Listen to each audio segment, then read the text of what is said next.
This year at the Destinations International Annual Convention 2020, Jack Johnson, Chief Advocacy Officer, really threw down the gauntlet in a big and unambiguous way. His challenge to us all? Change as destination organizations. Change significantly, change quickly, or face irrelevance. In Jack's opinion, the writing is on the wall. The future of tourism unequivocally includes stakeholder engagement, community shared values, and a keen focus on what and how the industry contributes to the life of locals. Expanding on the concept of alignment and community shared values, my guest this week is Marsha Walton, the President and Chief Executive Officer at Destination British Columbia. Her career spans corporate leadership roles in marketing, strategy, transformation, operations, communications, and social responsibility. But I know Marsha best for the catalytic role she has played in reorganizing Destination BC and stratifying the province's tourism marketing. Marsha joined Destination BC in 2013, and her progressive approach to destination development and marketing is refreshing and, quite frankly, a decade ahead of its time. Marsha has been out in front of destination alignment and digital excellence for as long as I have known her. In their 2017-2020 Destination BC Service Plan, Marsha's team penned this prescient statement: coordination, collaboration, and alignment between Destination BC, all levels of government and industry, is needed to fully realize the potential of BC's tourism industry and the communities that depend on it. Good morning, Marsha. How are you? Very well, thanks, David. How are you doing today? I'm super. I'm sitting inside in Toronto with a view that's nothing like the one that I'm seeing in the background there. Where are you? Fair enough. Well, I'm currently working from my cabin in Howe Sound, which is just outside the harbor of City of Vancouver. It looks super. How are things in BC? I mean, that's the question everybody around the world likes to know, whether we're talking to Denmark or Denver. What's going on there? Well, like most of the world, the tourism industry has had a very, very tough spring. There's a little bit of light on the horizon now as we enter summer. Luckily, our health situation in the province is extremely well managed, and we have very, very few cases of COVID. So that's allowed us to open up our economy a little more. We're still focused on a domestic marketplace. There's no international travel quite yet, but it does give those tourism businesses that typically cater to a domestic audience the opportunity for some type of recovery over the summer. Well, and it is worth saying, in the Canadian context, Destination BC, the province, has done an exceptional job of managing this crisis. We look to them from Ontario, and we look to them from places a little bit further east than you, but not that far east, and say, wow, BC, you've been doing a great job. So thanks for that, and thanks for the leadership there to your government. It's always appreciated. Very big difference for our industry to be in a position that we are today, and of course, it's about managing it over the course of the next few months so that we don't have a setback. Well, it's interesting you put it that way when you say it's made a big difference for your industry. I'm going to say that's because of your work in that industry. I think the alignment that you managed to achieve over the past, I guess, 7 years is remarkable. To be talking about a necessity of alignment between all levels of government, right down to the destination and the operator, 7 years ago, those conversations were being had around the world in pockets, but they weren't happening, and they weren't formalized, and they certainly weren't part of overarching strategic plans. Tell me a little bit about your thinking in terms of the alignment piece and the necessity of aligning with all levels of government, right down to the destination. Well, I think for some years now, most destination marketing organizations have really been trying to reimagine themselves as management organizations, destination management organizations. And that very much means that you're looking at the long-term prospects of competitiveness in how to develop your destination to be more appealing, to be more resilient, to sustain all the benefits that come to your province or your community through tourism. So that is the kind of work that simply cannot be done alone by a DMO. So for us, in marketing is one side of the competitiveness equation, and we always say that's sort of about short and midterm competitiveness. But to really be truly competitive in the long term, you really have to have a destination development strategy, and you can't do that without the investments being aligned through government. So federal money, federal strategic lens, provincial lens, municipal economic development arms, and every area of government. So tourism is one of those industries that both fortunately and unfortunately touch multiple parts of government. We, whether it's transportation or Indigenous relations, you really have to have partners throughout government that can help support the tourism agenda. So it's a very broad and complex ecosystem that development in particular exists in.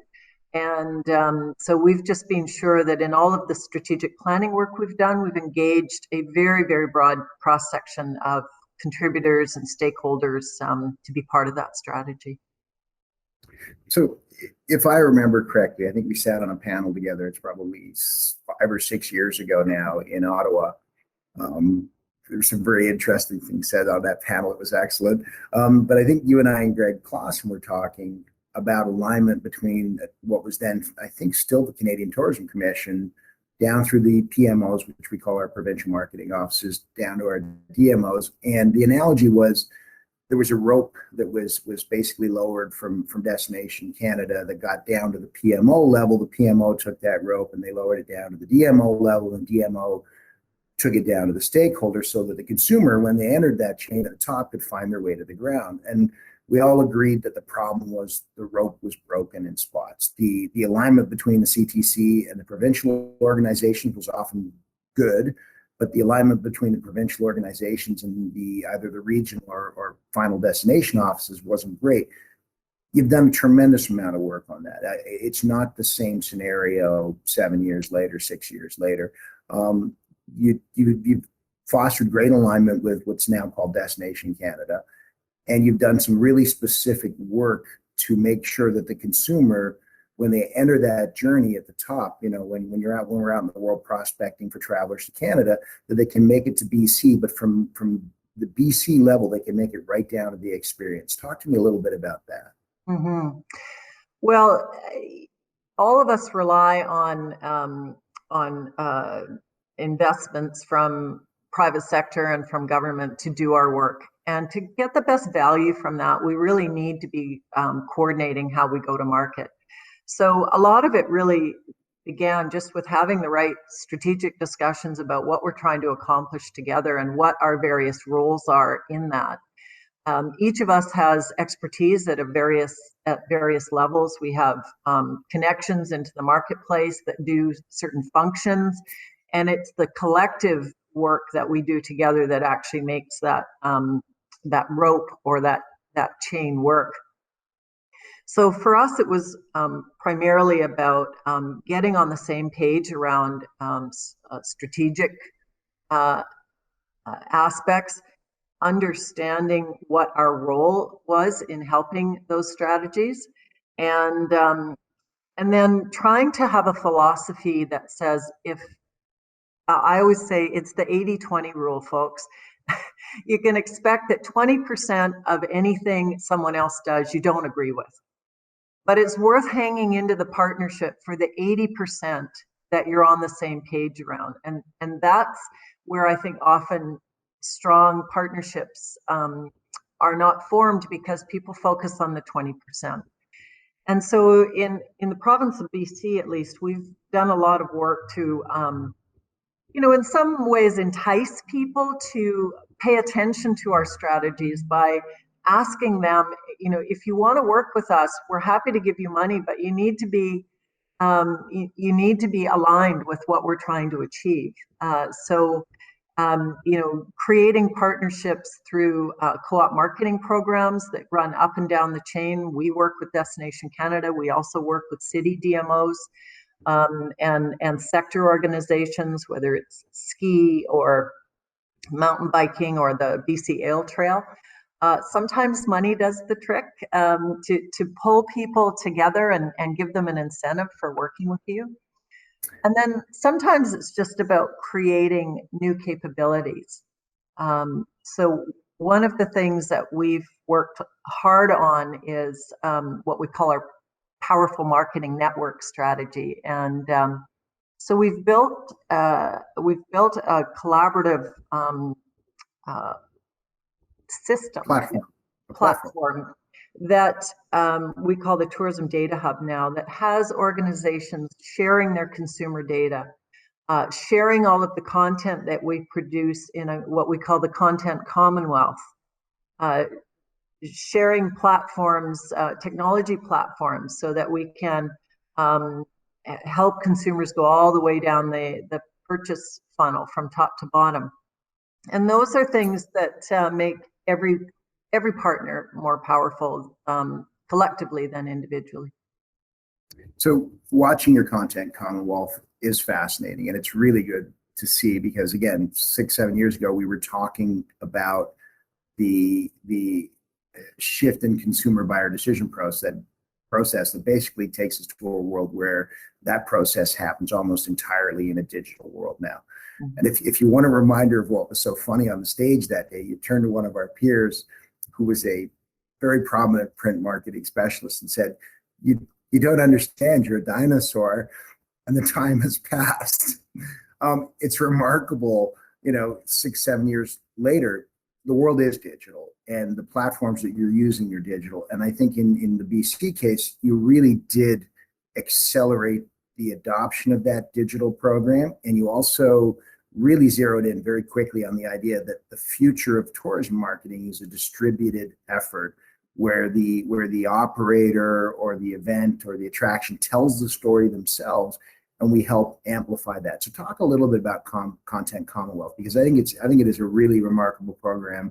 I know you developed it in partnership with some private entities, but it is now a vehicle from stories from all over BC to exist in essentially a database that can be used by all entities all the time, isn't it? Mm-hmm. Well, it was really the genesis of it was really to solve a number of things for us. First of all, it was very evident if you think about the digital e-commerce world, travel is the second largest purchase in an online world of any industry after fashion retail. So that shift was occurring very, very rapidly everywhere. And most research for many years now, when travel research is done online, even if you, at the end of the day, book through a travel agent or something like that, you're still researching online. So we knew that we needed to be really excellent in that space. And as digital marketing has evolved, one of the things you must be good at is personalization of content. So to personalize content and make it relevant to someone who's looking at your destination requires an enormous amount of content. How can you possibly have all of the things to see and do for an entire province created by one entity? It's really an impossibility. So we needed to leverage all of the partners that we had out in the marketplace who were creating marvelous content, but we needed to be able to access it. And they really needed to be able to access ours. And that way you can start to have digital marketing that becomes personalized. So it solved that problem for us. You can also address verticals that you would never address as an aircraft carrier sized organization. So Avid's in every little corner. And I think earlier you talked about mountain biking. Watching BC mountain bikers market BC is fabulous fun. They do a great job of it. You empower them. The stories wouldn't be authentic coming from anybody else. The content is out of this world. And 10 years ago, it wouldn't have been part of the marketing mix because there would be no sharing. It would be all, it was made here or it wasn't made here type production. Well, that's true. I mean, we will never have the kind of insight that a true mountain biker has, or a true backcountry skier, or a true saltwater fisherman. You know, those are areas that there's a whole culture around those things that you can't capture unless it's coming from an authentic voice.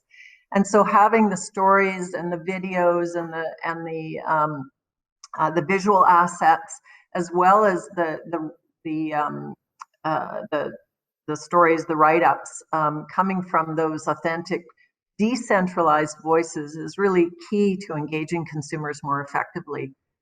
And I will say that, you know, it's not just Destination BC working with our partners on the ground.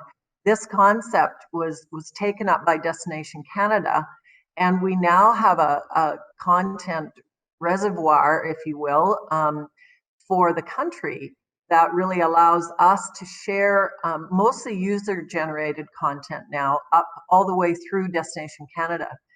And so when DC launched their Commonwealth, if you will, we of course, you know, brought all of our partners along, and I think we have the most in Canada from this province, about 40 different contributing entities, sharing stories, sharing visual assets, and helping to make us collectively as a country a more effective marketer and a more insightful one. Well, and that's why I actually thank you for being on the show today, because that's what we need to do more of, is share best practices. From a UGC perspective, the country's doing okay. BC is doing an outstanding job. We need more BC. That's what we need. We need more of that practice. And I mean that as a compliment, sincerely.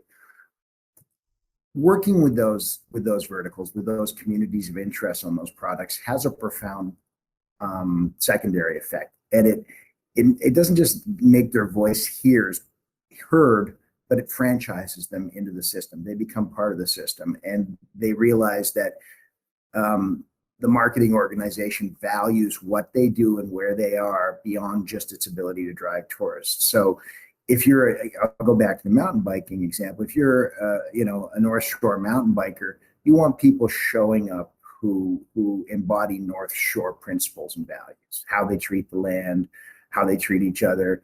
You seem to have managed to create this vehicle through your Commonwealth where people feel that their voice is getting to the surface, and it becomes so much easier to understand what that community shared value is for that specific vertical. And it makes it so much easier to show up as a traveler and have a meaningful experience. I agree that's kind of part of the ethos of how we work together. I would argue, though, that a lot of that stems from how you have positioned the brand values that you're trying to espouse. So we've been really working hard over the last 5 years to really strengthen the sensibility that our partners have around the province and what we are trying to build as a brand essence for who we are as a province. And so when they work with us in a co-op marketing program, for instance, or they share content, we have some pretty specific guidelines around the kind of content that really helps us amplify the true essence of our brand. And so when you see that shapes the kinds of people that we attract to this province, the way they will behave when they are here, and the ones that we think our residents will be most likely to embrace over time. So it has many kind of legs, I think, that make that alignment possible. But I think it actually comes from a strong understanding of our brand.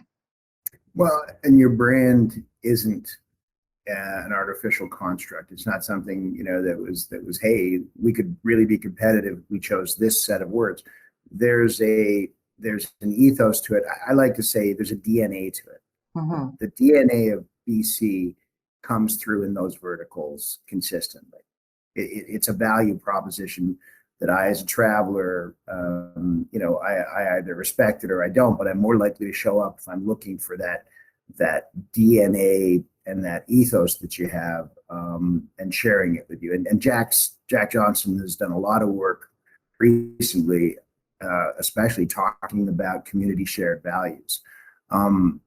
That concept is really catching on, from Amsterdam to Bruges to Victoria. The whole idea of showing up and being a local is taking hold, in part because we've seen a rift between the traveler economy and the local well-being. You stated really early on in your Destination BC framework that you want to build sustainable, innovative economy that works for everybody. That's one of your core tenets. How's that working out?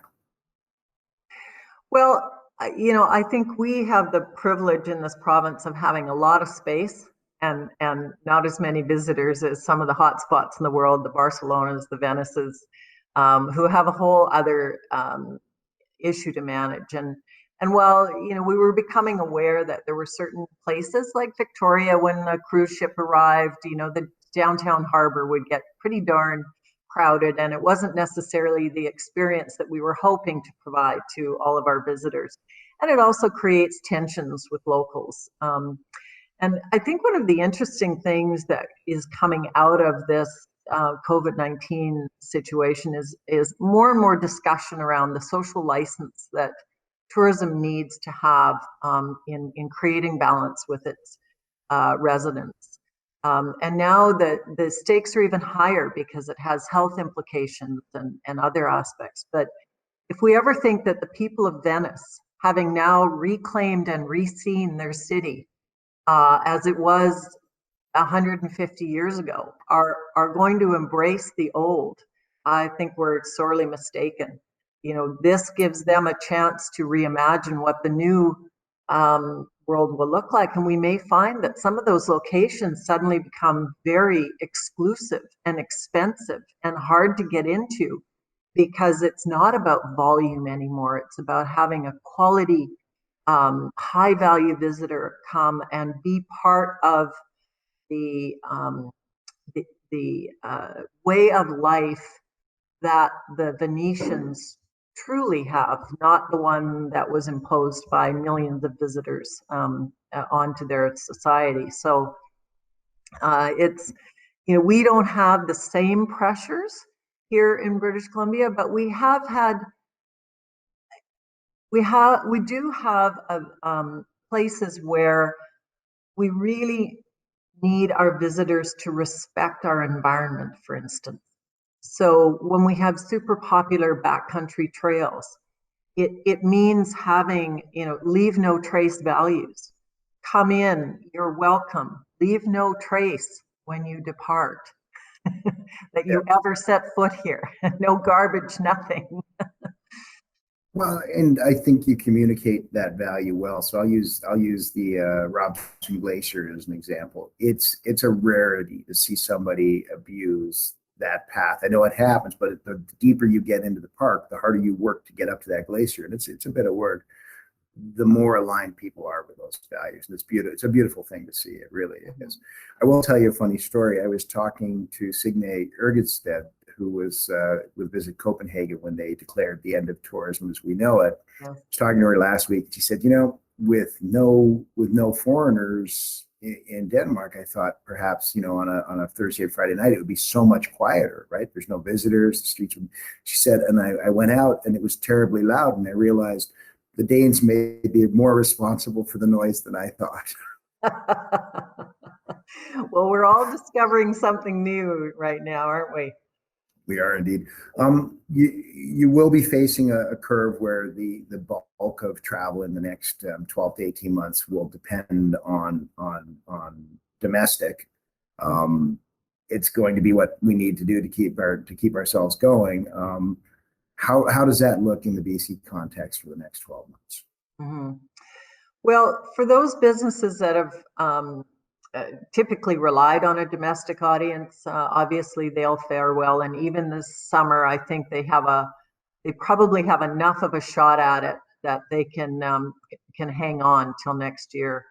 It's a tragedy for those businesses that have built an international clientele, a lot of repeat customers, often very, very high-end businesses that sort of have to scour the world for those niche clientele that are looking for a very exclusive type of, fishing resort experience or guest ranch experience, or heli skiing experience, those sorts of enterprises that will have a very difficult time shifting to a purely domestic audience, and probably have cost structures that cannot accommodate sort of a less pricey offering. So that the kinds of supports that those businesses need are going to be really difficult to come by in the next little while. In general, while we're seeing certainly an uptick in travel by British Columbians, and we have quite a few Albertans now making their way across the Rockies into the province as well. The next 6 weeks are really critical. So, yes, we've been doing cash flow. Absolutely. We've been doing quite well on weekends. We're seeing some of our most popular resorts approach the 80% mark. On the other hand, the big revenue drivers of Victoria and Vancouver are sitting at 20%. Yeah. So, those are significant issues. In the summer, there's always been a much heavier reliance on international clientele in our core urban areas. And of course, the urbanites of Vancouver and Victoria are now, desperate to get out of the city for a little bit of a break. So they're helping to populate the tourism spots around the province quite nicely.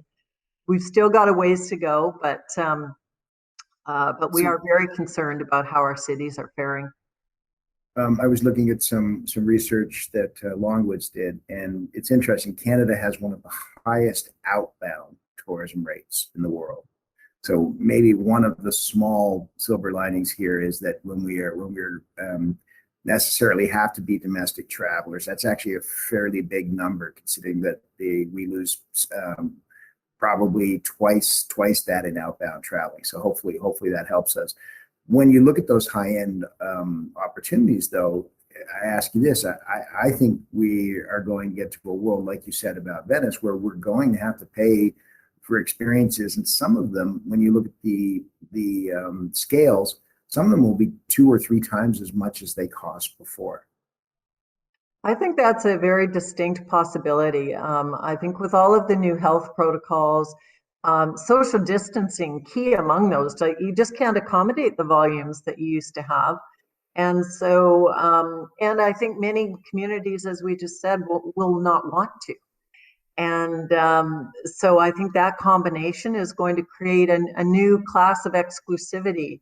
It may actually make international travel like it was 40 or 30 or 40 years ago, a little more of a mid to upper class endeavor. From an income perspective, it may not be available to the same extent to the world's population as it has been in the last 20 years. So are we talking about people getting on planes in suits and dresses again? Do you know, I had the most marvelous experience last week. Air Canada was showcasing their new service and what it felt like. So we had a trip to Edmonton and back, a whole bunch of tourism leaders from our province. And I have to tell you, the food service and presentation was delightful. Not only was it delicious, but the whole packaging and the way it looked was really quite delightful. So, you never know. It's almost the white tablecloth again. Well, and I remember, you say that, and all of a sudden I remember it. Back in the days, flying Canadian with linen table service. That's fantastic. I do believe that's coming, and I do believe that out of necessity, people will pay for it. And I point to things as simple as haircuts. A haircut in Ontario can cost you 2 to 3 times as much as it did before this, based on social distancing and hygiene rules. You still need a haircut. You just appreciate it 3 times as much.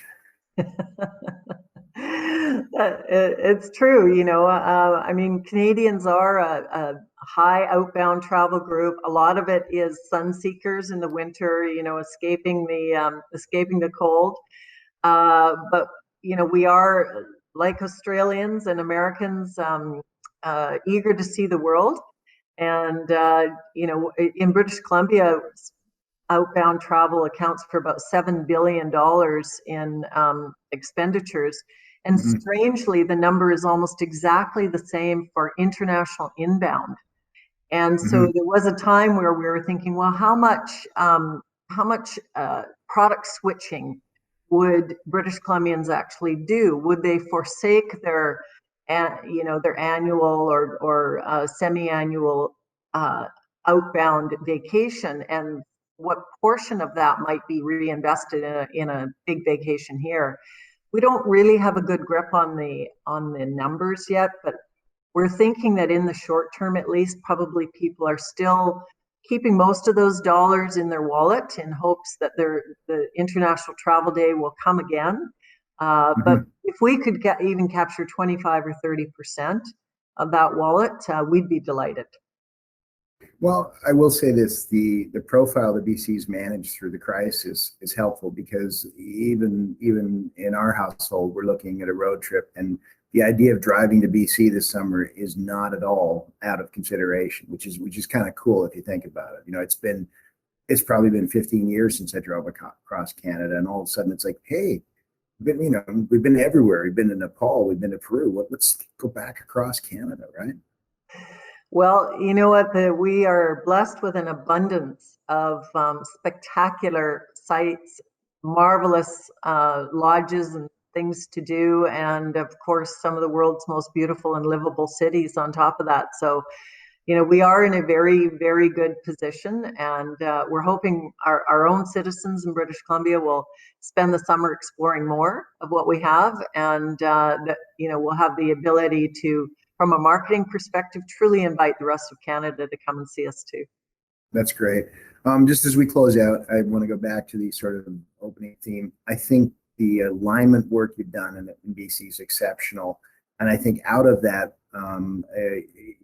evolves this whole idea of community shared values, which I think is totally resonant with your DNA and your brand promise. So as you talk to our peers around the world, literally around the world, and share with them where we need to go next and what things you value the most in that, just some parting words on that front, please. Yeah, I think this is a time for all of us to take stock and to really rebalance what the needs are of our visitors, of our businesses, and of our residents, and really contemplate what are the most important things we do as entities, and really it's about delivering benefits to locals. We're hosting, as a business, we host international clientele. And I love the expression that tourism is a force for peace. I truly believe that we are, and that we make the world a more welcoming place. But we want to make sure that as we do that, that we continue to make it all about enhancing life for people on the ground as well. So considering the sociocultural, the environmental, and the economic benefits that are derived from tourism holistically as we go forward. So I'm sure every tourism professional in the world is doing just that right now. Well, I thank you for that, and it's certainly helpful to have these conversations and share them because we're all facing a more uncertain future than probably ever collectively we've faced before. And the best we can do is share these things and work on them together. So I want to thank you for being here today. I've always, as you know, admired your work, and it was great for you to take time to do this with us. Thanks. Well, it's great to connect again, David. Thank you for the invitation. Cheers.